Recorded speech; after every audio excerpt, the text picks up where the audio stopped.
Ladies and gentlemen, our next lecture is one that we, with the aim of presenting a different approach to your thinking and the way you go about your dancing. The lady who's going to talk to you has a very long reputation with working with couples at the highest levels of dance sport right around the world. Might I say too that she's made a particular effort to be able to talk to you today, because tomorrow morning she leaves for Europe to tidy things up and do some more work over there, but very specially she wanted to be here today to talk to you. I'm sure you'd give a very big welcome to Susan Ashley. Yes, she is.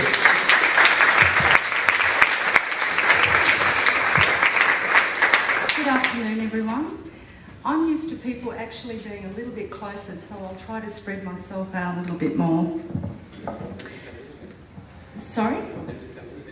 If you feel comfortable, you can come in a little bit more, because I like the feeling of a group rather than being dispersed. Yeah? That'd be great. Yeah, you can bring your chair in or sit here.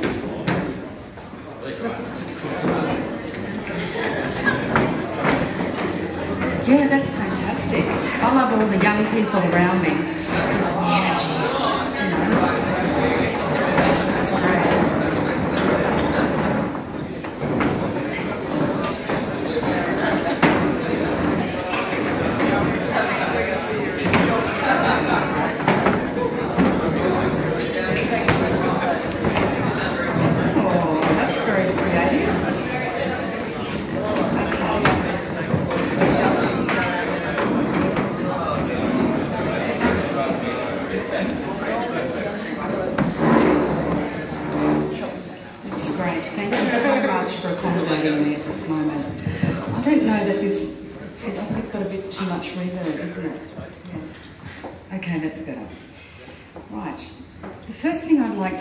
Thank you all for having the courage to be dancers, because I know that it takes a lot of energy to go outside the box and do what you love.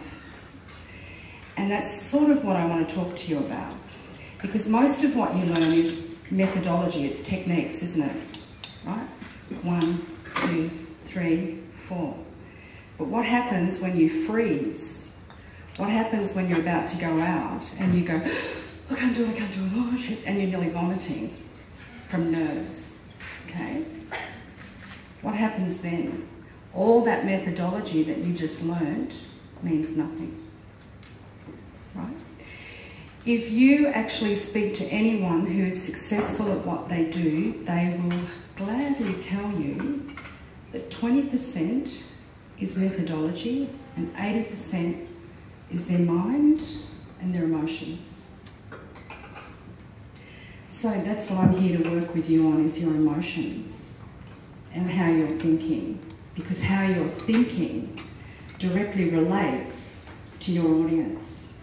If you go out to your audience and you're like, I can't breathe, I can't take it, I'm so afraid, am I going to forget the steps, you know? What do you think your audience is seeing?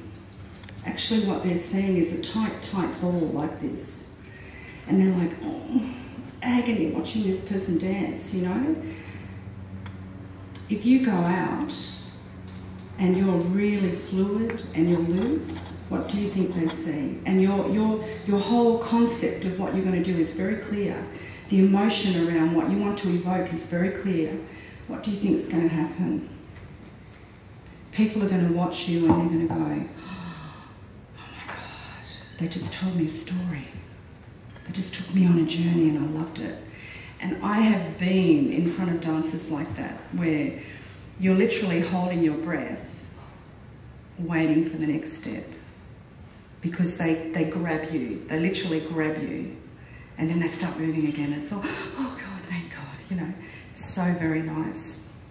So what if I was to tell you that all of that emotion that you're feeling, the fear, the anxiety, and everything is actually excitement? What if we were to change your perspective on that and say, I'm not really feeling fear. What I'm actually feeling is so much excitement to get out there and express myself And my mind is remembering a time, a very long time ago, when someone told me my excitement was wrong. So if you imagine when you're really young and you're like really excited about something, and your parents or your teacher or someone says, stop, be quiet, sit still, or we won't go. So all of a sudden your excitement goes to fear, I'm not going to get it. I'm not going to have what I want. I'm not going to experience what I want. And then as you get older, you start to relate excitement with fear, excitement with anxiety. So you start to close up your energy. So your excitement becomes something that actually is contractual. So you contract again. And you know when you're dancing, particularly in couples, that's the hardest thing you can do. When you're dancing on your own, it's your own expression. There's nobody to bother you. Nobody's going to tell you what you can and cannot do. And no one annoys you either. But when you dance as a couple, you have to be able to create a synergy, which is giving and receiving, isn't it? Because when your audience is looking at you, they're seeing two people come together to create a oneness. And in the oneness is giving and receiving. Everything we do is about giving and receiving. Yeah? So he takes a step, she goes back. Do you see what I'm saying? It's always giving and receiving. It's this thing. Now, what if the young lady is angry because, you know, you didn't tell her something properly, or I don't know, she's got the peeves on about her shoes or something like that. She's not in a good mood. And so you're trying to get her to surrender and relax, and she's really tense and she's not going to go the way you want her to go. And you get angry, and the whole thing gets angry, and it gets out of hand, and then you end up by severing your partnership after having trained for a very long time. What if you could figure out a way that you could actually communicate so that that didn't happen anymore? Right? What if you could just say, hey, you know, what do you need from me? What can I do to be of service to you right now to calm you down? What if you could just open that whole space up, that whole energy up, and create something out of it? So you're angry, let's dance, you know? Let's do a tango. Let's change that energy. Instead of at that moment trying to do, let's say, a very gentle waltz or something, you did a tango when you're angry. Wouldn't it work out better? Perhaps you'd learn some new things about it, you know? So it's like a martial art, isn't it? Instead of actually fighting the energy, you're going to flow with it. You're going to flow with the emotion. You're going to flow with what's happening between the two of you. So, okay, let's ask a question. How many of you experience fear and anxiety before you go on stage, before you dance? Yeah, pretty much everyone, right? Yeah, but how many of you have actually experienced that magic moment when you've gone and you've danced and everything was like, wow. Okay, what was the difference? Yeah. So you weren't contracted, were you? You were just really happy to be there. Yeah. That's the whole thing. So how do you go from being contracted to actually flowing and being free? You change your mind, you change your perspective. When you start to get really anxious and nervous, you say, ooh, I've got a lot of energy today. I'm really excited. It seems I'm going to give the audience a lot of energy, because that's energy. It's just how you use that energy. It's the same with anger. You can use the anger as something you can punish people with, you can hurt people with, or you can use the anger to drive you to success, to show a lot of power in your body, to lift things, you know. I actually worked with a couple a few years ago, and he was very angry all the time. And to the point of like almost violence, you know. He was so angry it was impossible to dance with him, yet he was an amazing dancer. And we just worked for about an hour, on the real reason he was angry, which had nothing to do with his partner, and they went on to win a championship. And they were like on the edge of separating, and he was on the edge of actually giving it up completely. So, you know, that's what can happen when you change your perspective, when you actually look at something from a different direction. Because your mental state, your emotional state is one of the most important things you can have with you when you dance, when you step onto that dance floor. Because if you're like, oh, I can't move, I'm so afraid, or you have to do it like this, or we're going to fail, you're a team. You know, there's none, you have to do it like this, you have to be like that. That doesn't belong in team. If your partner has a weakness, don't bash them over the head with it.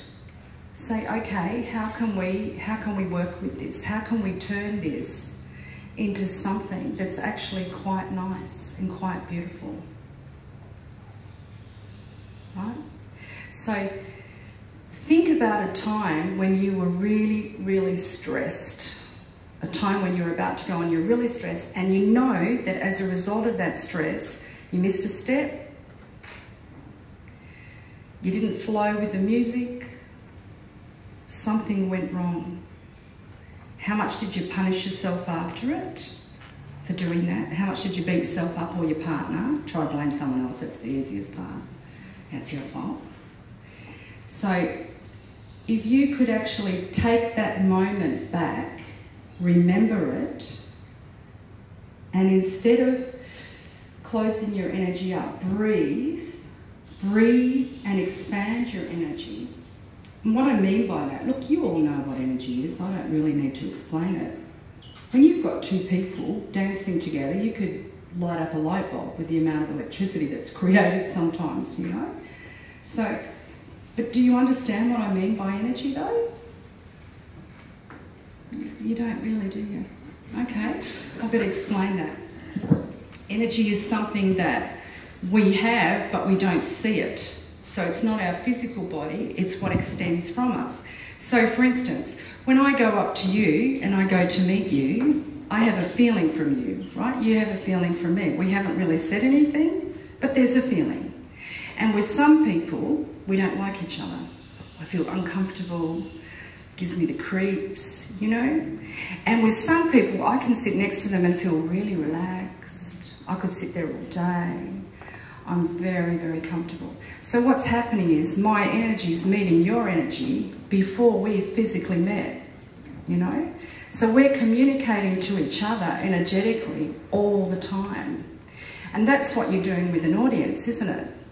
Because unless you had a certain amount of energy, why would they be drawn to you, to look at you in particular? They wouldn't. So what I'm asking you to do is to start to think about expanding your energy a little bit.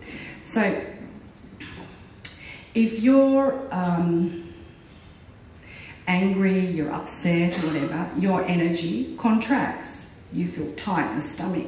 It has a physical reaction on your body, you know. But if you're feeling happy, your energy expands. And you're like, hi, how are you going? You meet people really easy, you connect with people, you feel great, you're on fire. Yeah? But in fact, you can actually change that horrible energy into that really good energy at any moment. You don't have to remain in it for several days. You can change it as quickly as that. So if you're going into something and you feel like, oh, you know, I'm not going to be able to do this, I really can't do it. You can actually change that by breathing, and you all know how to breathe. It's a fundamental. So you can change that by actually breathing into your belly and just imagining that wherever you're feeling tight in your body is loosening up and expanding. And then you'll find that that anxiety, that fear, that whatever that was that you were feeling, that anger just goes. And you don't really have to know where it's coming from either. We don't have to go into the psychology of it.